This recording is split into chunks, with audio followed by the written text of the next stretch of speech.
Zakovi, Zaka vyhrál Buli. Hájek, Kundrátek, dává pas. Jo!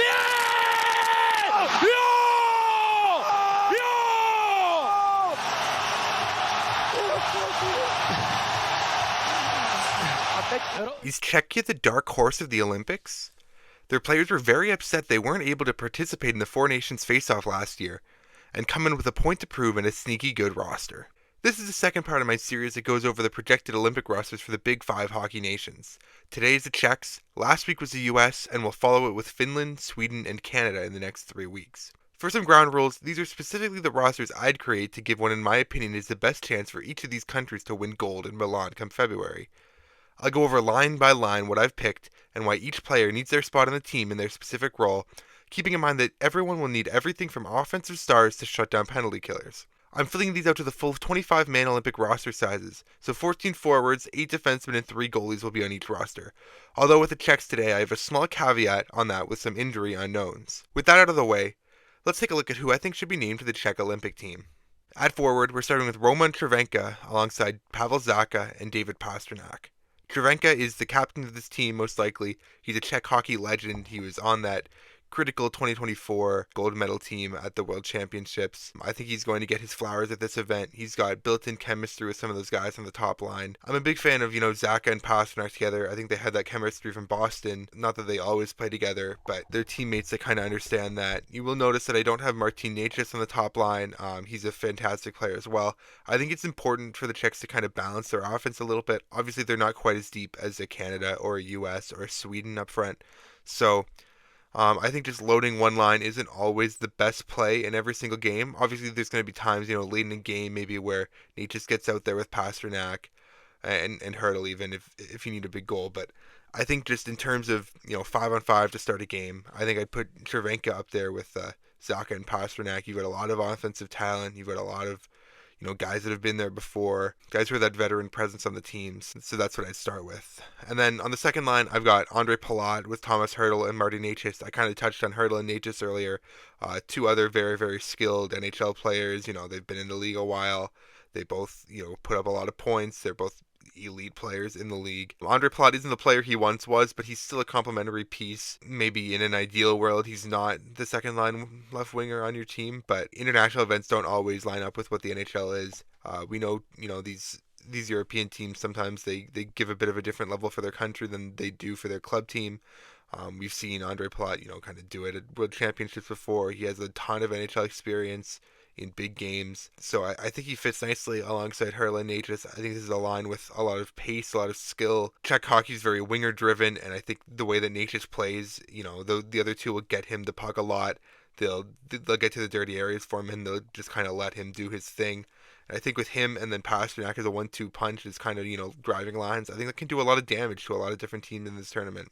My third line, I have Jakub Fleck alongside an X and Dominik Kubalik. The X factor here depends on injuries, specifically to Filip Chytil and Jiri Kulik. Currently, we do not know if either will be available for the Olympics. Chytil has had a long history with concussions, and he's currently dealing with one right now. There was some talk from Patrick Allvin that it seems like his recovery is going pretty well. He's on the ice and he's around his teammates. But obviously he hasn't been, in a full practice with the team. It doesn't look like he's particularly close to a return. And with concussions and the amount of concussions he's had, I don't think it's fair to just throw him right into this lineup because we really don't know. Jiri Kulik's been dealing with a blood clot issue. It's said that he should be playing again this year according to Lindy Ruff, but we don't know when. They said a few weeks ago that at the end of a 3 to 4 week timeline, they'd probably know a little bit more. We haven't gotten to that point yet, so again, I want to shout these guys out on the roster because if they're available, they're obviously going to be there and they're obviously going to play a pretty big part. They're 2 young, super skilled NHL forwards that would add a lot of depth to this team that I think it needs, but I can't, just straight up put them in without mentioning it. On the other side are 2 forwards who actually play in Europe right now. Jakub Fleck is a veteran of the Czech team. He was a big piece of the gold medal winning squad. He's been a big part of World Championship squads with them for a while. So he kind of deserves his spot on this roster. He can give you some offense, some two-way play. He's been a fierce soldier to the Czech national team. Dominik Kubalik is an ex-NHLer. People should know him well. He had some pretty solid seasons in the NHL, even being a Calder finalist one year. So he's got a lot of skill. He's got a really big shot. I think if, Filip Chytil in particular can play, I think he can make a lot of plays with Kubalik, and that could be a sneaky third line that you don't expect, but can can really kind of put up some points on you. And then on my fourth line, I have Adam Klapka with Radek Faksa and David Kampf. Adam Klapka is a big guy. He's bigger than pretty much anyone else on this roster, especially up front. So I think that's a worthy kind of thing to have. He's someone just a little bit different. He's a different profile. And he's had a pretty good start to the season with the Calgary Flames, so I think to me he deserves to be in this team for what he can do in a fourth line role. Then Radek Faksa and David Kampf can be penalty killing guys. They're nice veteran NHL defensive minded forwards. You're going to need guys like that in a tournament like this, and the Czechs don't exactly have, 4 lines of elite scoring offense, so they're going to need a fourth line that can shut you down, that can play 0-0 in there, 10 to 12 5-on-5 minutes, and can play on the penalty kill. Faksa and Kampf are both guys who definitely are capable of that. Even if, Kampf has had a little bit of a rough start to the season with not making the Leafs and then, having to go find somewhere else to play and landing in Vancouver. But hopefully for his sake, by the time February rolls around, he's a little bit more settled in with Vancouver and he's ready to go for the Olympics. Then as my extras, I have Lukas Sedlak and David Tomasek. Sedlak is a former NHLer, now plays over in Europe. He's been a part of their World Championship teams when available. He's a good two-way forward, can kind of fill a lot of roles, Swiss Army knife kind of player. While Tomasek just signed with the Edmonton Oilers this year, he can score some points, he can play hard. Again, same thing as Sedlak in some ways. He's just a guy that can be just a workaround forward that can kind of play up and down the lineup and anywhere you need him. On defense, and this is where it gets a little bit less confident as the forwards, the first pair is Libor Hajek with Filip Hronek. The thing you'll find with Czechia is they don't have a single left shot defenseman in the NHL currently. Libor Hajek used to play in the NHL, obviously, with the New York Rangers. He was not quite NHL caliber during his time there, but seeing him play in the World Championships the past couple of years, seeing his numbers in Europe, he is clearly an improved player from what he was when he was in the NHL. Again, he's a veteran of the Czech program. He's played a ton of games with the national team from junior levels to the senior level. He's going to be a guy that they rely upon in this tournament, and we'll see how he can handle against, some of the elite players that he probably wouldn't even play in a typical World Championship, but we'll see. And then alongside him is Filip Hronek, who is the best defenseman on this roster by a pretty good margin. He's a legit guy who can play top pair minutes in the NHL. He's probably going to play upwards of 30 minutes a game in this tournament if the Czechs really want